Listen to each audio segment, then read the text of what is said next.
Hey guys, Lord here, back again with another action figure review. Today we'll be continuing our looks at the Transformers Legacy Amazon exclusive Wreck and Rule collection with the Voyager class Springer. Brought to us by the, we're gonna say not so fine folks over at Hasbro, as well as my good buddy, Evil Villain. Click the link in the description below.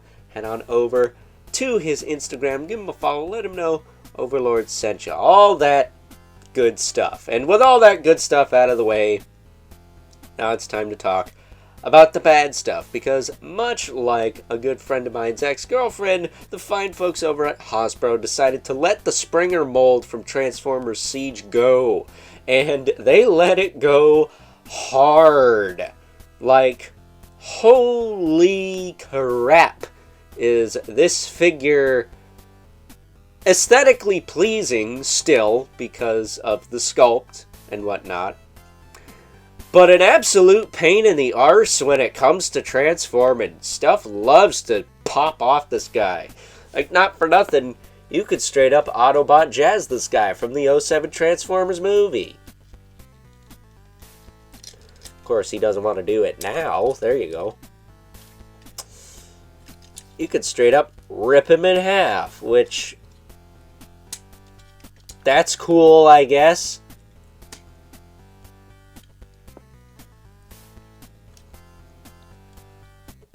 Standing him up, though, why don't we cut right to the chase and get into the meat and taters of this review and take a look-see at all Springer has to offer in terms of accessories.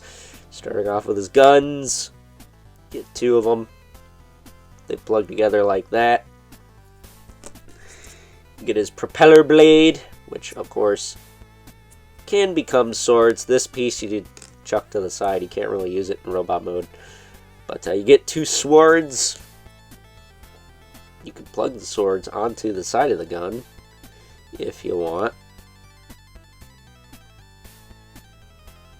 Like that. Or you could come to the back here, and the swords can store on the side like so. I said like so.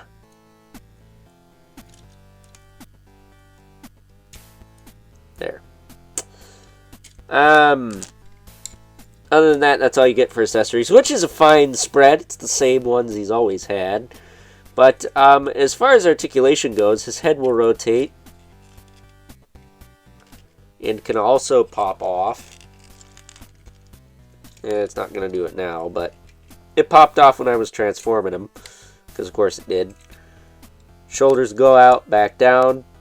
Will probably come untabbed if you're not careful, but they will rotate around. He's got a bicep swivel, double jointed elbow, wrist swivel, waist twist that will pop out if you're not careful, as I previously demonstrated. Hips will kick out, back down, forward, back. He's got a thigh cut. Double jointed knee, I think. Yeah, looks like a double joint. And then a pretty decent range in the ankles, all things considered. He's got a rocker. He's got forward and back. So posability is not bad. It's just loose in some places. And some panels are loose in some places. And, well, that is how you kill enjoyability in what was a pretty fantastic figure. Like, this guy was legendary when he came out. He first came out. This is like the 4th time this guy's been repainted. Let's see. There we go. So, of course, mold degradation is not going to be very kind to him. Like, you can see this backpack doesn't even tab in on mine. And I can only assume that it did on the Siege version. As of right now, yeah, that's not tabbing in to anything. We give him his swords. I will say, looking at his shoulders there, the way they kind of jut forward in the front. Makes me wonder why Transformers Prime opted to go with Wheeljack instead of Springer being buddies with Bulkhead. Because Wheeljack used two swords. Wheeljack had shoulders that jutted forward like that. Wheeljack was a wrecker, just like Springer. Feel like they should have made him Springer, but I guess Wheeljack's more popular, and maybe Springer is a later character, on top of the fact that he is a triple changer. I almost thought Wheeljack did turn to a flying thing at some point, but at any rate, there he is. Looking great, but just feeling like... But getting him centered here. So we can bring in our two regulars. Whoop! Move them all the way over. The Mythic Legion's brother Mandibilith. Right there. And the infamous Living Spawn, who, as usual, towers over everyone. So, with that being said, it's time now that we wrap things up with my final thought. Not Springer's. This is my channel, dang it.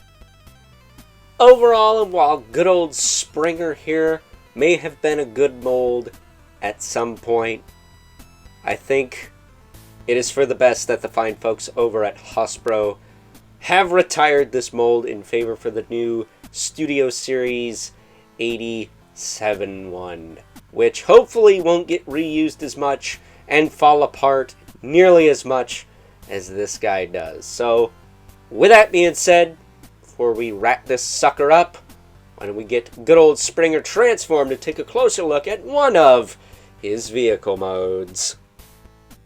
And as promised, here we have good old Springer in his futuristic car mode, or, in my case, the vehicle mode I was able to get him into without having a straight-up aneurysm, because like some of the characters in this Wreck and Rule collection, mold degradation has not been kind to good old Springer here, as I mentioned earlier.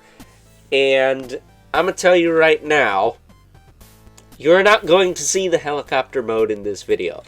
You will see the vehicle mode roll, whatever this thing is. But it's so atrocious, it doesn't even get a Wii, alright? You want to see a freaking helicopter? Here. Wee! I'm a helicopter. Just imagine a tail sticking out of his rear end. But, yep. That is pretty much it. You can mount the guns on the front a la Twisted Metal, which is kind of cool. Or you can mount them on the roof. And there are even ports on the side, but yeah, unfortunately, much like I said earlier, Hasbro had a good mold, but they done went and let it go, and they let it go hard. So, with that being said, hope you guys enjoyed this review, for better or for worse. And until next time, catch you guys later.